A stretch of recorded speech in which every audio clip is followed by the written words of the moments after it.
नमस्कार, स्वागत है आपका हमारे चैनल में। मैं हूं आपके साथ शिखा कौशिका। चलते हैं हमारी कुछ खास रिपोर्ट की तरफ। मंत्री धर्मपाल सिंह गोंडा द्वारा लोकसभा कार्यालय किया उद्घाटन। बयान। खबर गोंडा से है, जहां आज भाजपा के लोकसभा चुनाव कार्यालयों का उद्घाटन हुआ। गोंडा जिले की 2 लोकसभा सीटों कैसरगंज और गोंडा लोकसभा कार्यालयों का पशुपालन एवं दुग्ध विकास मंत्री उद्घाटन किया। पशुपालन एवं दुग्ध विकास मंत्री धर्मपाल सिंह ने किया पदाधिकारियों और कार्यकर्ताओं के साथ बैठक कर रणनीति बनाई। आगामी लोकसभा चुनाव को लेकर मंत्री ने कार्यकर्ताओं में जोश भरा और उनको चुनाव में जुट जाने के टिप्स दिए। मंत्री ने मंच से 2024 में भाजपा की सरकार की पुनः वापसी के संकल्प को दोहराया। कर्नलगंज में कैसरगंज कार्यालय का उद्घाटन करने के बाद मंत्री भाजपा विधायक प्रेम नारायण पांडे के घर गए, जहां उन्होंने विधायक के पिता के निधन पर शोक जताया और श्रद्धांजलि अर्पित की। उसके बाद गोंडा नगर में गोंडा संसदीय चुनाव कार्यालय का उद्घाटन कर कार्यकर्ताओं में जोश भरा। कार्यक्रम के बाद पत्रकारों से बातचीत में मंत्री ने कहा कि देश की जनता मोदी और भारत की जनता भाजपा के साथ है। अब मोदी का नेतृत्व देश और दुनिया ने स्वीकार कर लिया है। 2024 में मोदी के नेतृत्व में फिर से देश में सरकार बनेगी। मंत्री ने कहा कि मोदी की सोच हुजूर के बेटे नहीं, मजदूर के बेटे को हुजूर बनाने की है। वहीं इंडिया गठबंधन पर निशाना साधते हुए कहा कि इंडिया गठबंधन लगभग टूट गया है और देश मोदी के साथ खड़ा है, इसलिए बढ़ा है। वहीं विपक्ष पर हमलावर होते मंत्री बोले कि सपा, बसपा, कांग्रेस और अन्य दल छिन्न भिन्न हो गए हैं। मुगल काल में देश में मंदिर तोड़े गए और मोदी काल में भारत में मंदिरों का निर्माण हो रहा है। भाजपा तुष्टीकरण नहीं, राष्ट्रवाद की राजनीति करती है, इसलिए देश मोदी का समर्थन कर रहा है। देश की जनता मोदी जी के साथ खड़ी है, भारतीय जनता पार्टी के साथ खड़ी है, इसलिए देश आगे बढ़ा।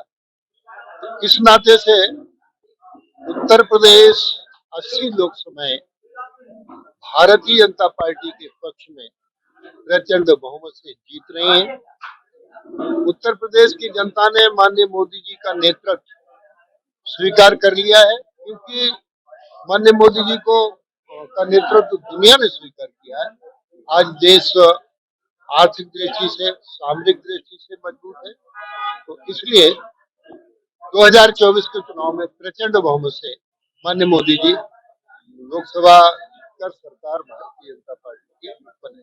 जिस तरीके से राहुल गांधी की न्याय यात्रा निकली, कितना असर डाल पाएगी लगता है कि आपको आगामी चुनाव में? देखिए, माननीय मोदी जी ने जो कहा है कांग्रेस मुक्त भारत, अब ये जो चुनाव है ये सत्ता बनाने के लिए चुनाव नहीं है।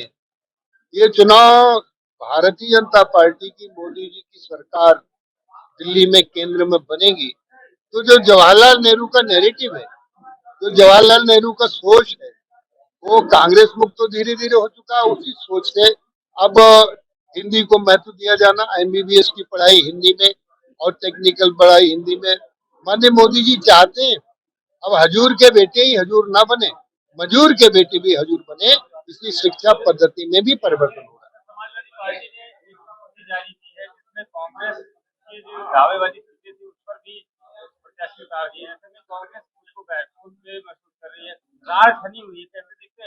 देखिए, आपने बड़ा अच्छा सटीक प्रश्न किया है, सामयिक प्रश्न किया है। ये जो गठबंधन है, इंडी गठबंधन, ये बनते ही सब लोगों की धारणा थी ये चलेगा नहीं और बिखर ही गया है। और ये जो सपा, बसपा, कांग्रेस, ये सब छिन्न भिन्न हो गई है। अब मैंने कहा कि देश मोदी जी के साथ खड़ा है, देश भारतीय जनता पार्टी के साथ खड़ा है, इसलिए देश आगे बढ़ा। जिस तरीके से ज्ञान व्यापी पे कल निर्णय है, कैसे देखते हैं इसको? पूजा के लिए हो गया निर्णय, बहुत अच्छे निर्णय। देखिए, कहने में मुझे कोई गुरेज नहीं है। मुगल शासन काल आया था तो उन्होंने हिंदुओं के सारे मंदिर तोड़वा दिए। अब मोदी शासन काल आया है, जो हिंदुओं के मंदिर तोड़वाए गए वो बनवाए जा रहे हैं, इसमें कोई दिक्कत होनी भी नहीं चाहिए। अब 70 साल तक राम जन्मभूमि का मुकदमा चलेगा, 30 साल तक ज्ञानवापी का चलाया कि मुस्लिम। देखिए, बार बार ये लोग कहते हैं कि भारतीय जनता पार्टी तुष्टीकरण की राजनीति करती है, मुसलमानों के खिलाफ राजनीति करती है।